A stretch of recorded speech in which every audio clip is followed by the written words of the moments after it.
opportunity. And Shedeur Sanders saying, well, look, it's been perfect for most of this ball game.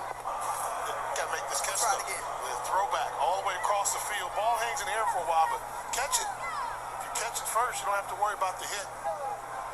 But you just know. Drifted a little bit. That's why he's a running back, not a wide receiver. A wide receiver would have got big in the field of play, but you just know that Jackson State's going to make Florida A&M pay for that turnover. A good football team makes football teams pay when they turn the ball over in their own red zone. J.D. Martin, they hand it off. They show the confidence in him running the ball. And a penalty marker out near the 19-yard line. In the holding area. Holding. Offense, number 73. It's a 10-yard penalty. Repeat, second down. So now we've seen a couple of missed opportunities there. Jackson State shooting themselves in the foot. I like to see where this holding came from. Willis Patrick's the right tackle. That ball was run right up the gut, up the middle. I thought it would have been holding on the center. If you're Willis Patrick, no need to hold that situation. Let's take a look. Ball's going away from you. Stands him up. Close, good call. I see why you call it. Going against Isaiah Land, you hold him up like that. Isaiah Land might have got him with the star power call there. Willis Patrick, another one of those transfers that they're very excited about on the offensive line. Sanders holds on to it, and he's brought down. Tackle made by Isaiah Major. Major, one of the JUCO transfers, 34 in total in terms of new faces and new places for Florida A&M.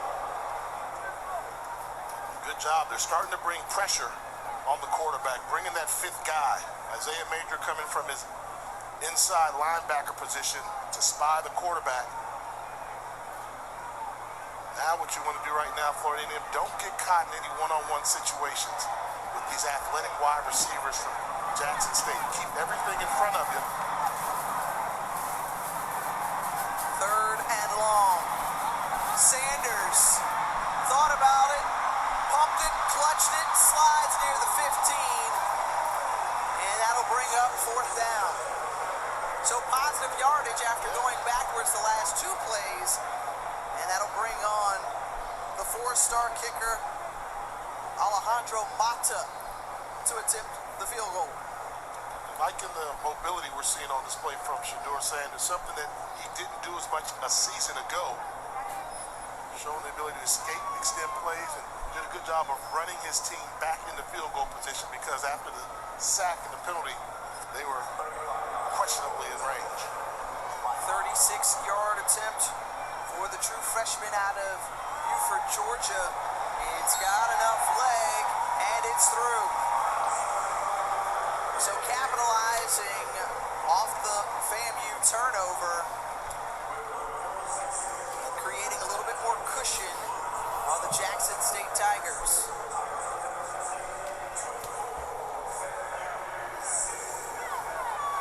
Again, with all the star power in this ball game and considering how close it was in their last meeting, I don't know if many would have turned on the television and expected to see a 24-0 score. Absolutely. One-point game a season ago, two teams that made it to the postseason, and it's been all Jackson State. Damn, you just can't get it going, can't get out of their own way. Shedeur Sanders has been that guy, as good as advertised. Maybe the band can get him. I would say that. They are as good as advertised. I'd say that the incomparable Marching 100 under the direction of Dr. Shelby Chipman. You can see the entire halftime performance over on ESPN 3. The sonic boom of the South. Loudest band in the country. They will take the field as well with 1 minute and 46 seconds remaining in the first half.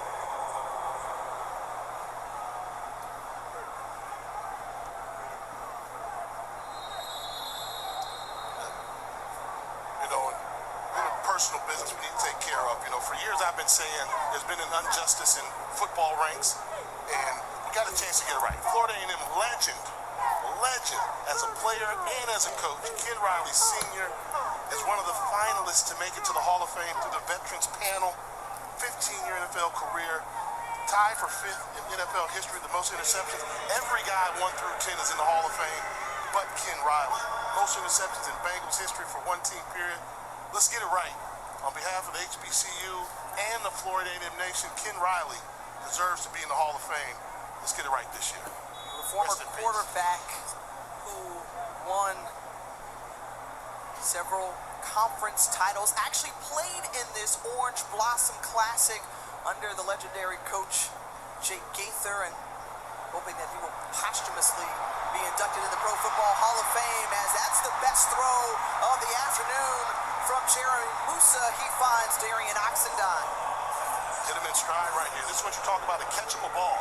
Outside release. Oxendine does not have to break stride to make this throw. Talk about dropping a dime. Got past Jalen Hughes for a split second. Musa made him pay. 32 yards on that completion. The previous attempt went as far as 7 yards for Musa. So best play of the game for Florida A&M. Across midfield into Tiger territory, trying to get on the board. Man-to-man across the board, they're going to bring pressure. Before going into the half, and Musa once again going to the outside, trying to pick on Jalen Hughes, and a penalty marker back near the 50.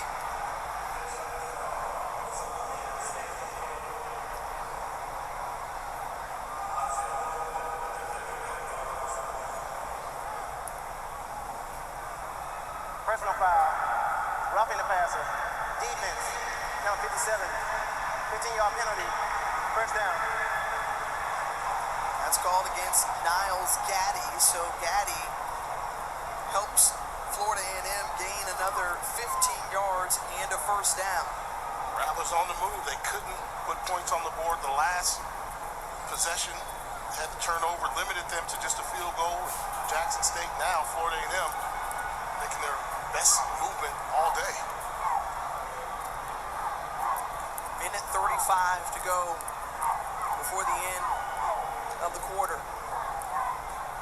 They hand it off, and that's Terrell Jennings. Jennings finds a little daylight, and that run is good enough for a first down inside the red zone. Ball spotted at the 18-yard line, so the clock will stop temporarily.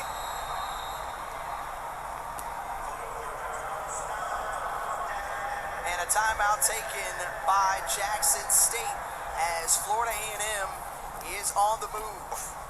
You know, when this game started, we said they have to be able to run the ball. But watch big number 64, Darian Wheat, get out there. That little crease right there, he turned him inside out. That's playing your position. And if they can run the football, both teams said they wanted to run the ball. Florida A&M has struggled. But you started to see them get a little hyped up after that successful run play. If they can continue to get some plays like that, maybe we can see a whole different team in the second half. They can continue to gain some momentum. Just 67 total yards in this first half from Florida A&M, 50 through the air and 17 on the ground. And I think it's important they don't settle for a field goal try. You're down by 24 points. I know if it gets close, you got to have some points on the board. That's a must. You must have some points. But a touchdown sure would go big for the boys from Tallahassee in this situation. All the more important given the fact that Jackson State will get the ball coming out of the locker room for the third quarter.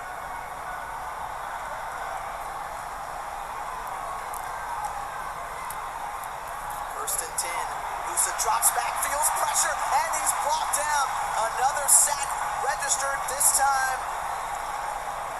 Jackson State getting to the pocket. It's Antonio Doyle. Yeah. Doyle, good job. And Musa's just not seeing it. I mean, there's a lot of time there, and I'm watching the secondary because Travis Hunter makes me keep an eye on him at all times. But watch how quickly they're passing guys off. Run across the formation, they're passing it off. Good defense in the secondary, not allowing Musa to just focus. And he's looking at the rush. Good job by Jackson State confusing Musa with the looks that he's seeing, not able to get the most out of his pre-snap read, which is leading to him struggling. Remember, Jackson State's defense led the nation in sacks with 54 in that 2021 season. So far today, they've got 4. They got 4. Wow, this is a defense minus James Houston, who was drafted in the National Football League. They're just really confusing them right now. And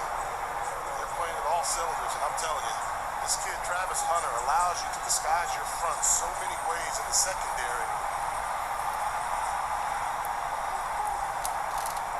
Take a look at Huddle. You'll see this. When they break this huddle, he's coming up. He's looking for their best guy. He's got the whole right side of the field, peeking in the backfield and looking. They're just going completely away from him. Go to the right side and sailing away from Musa. That brings up 3rd and 17. But yes, Travis Hunter does that to offenses. He did it obviously on the high school level and much anticipated of his arrival and debut at Jackson State. And thus far, we've seen from the little bit that take we've gotten, good as advertised. They threw at him twice in the first quarter, never again. I mean, after that should have been an interception, pick 6, and then another tip ball.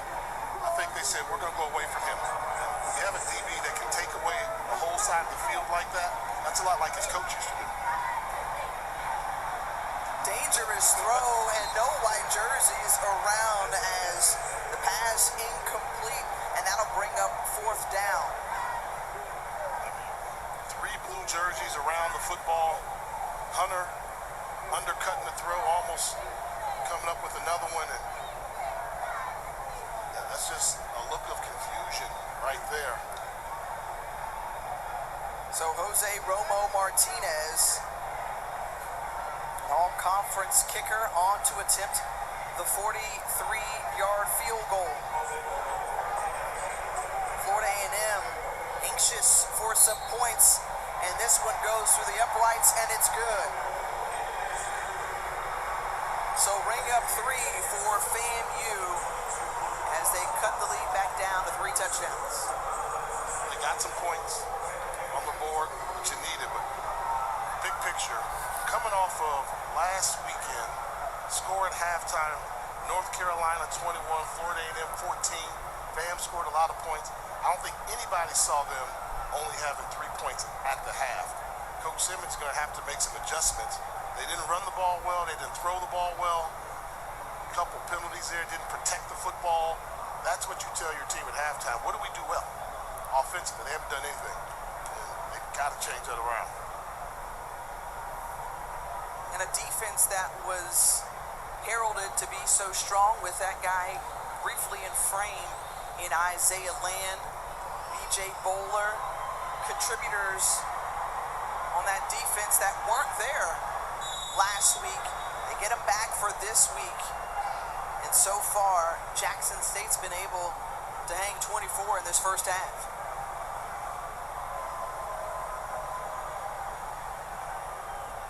Isaiah Bolden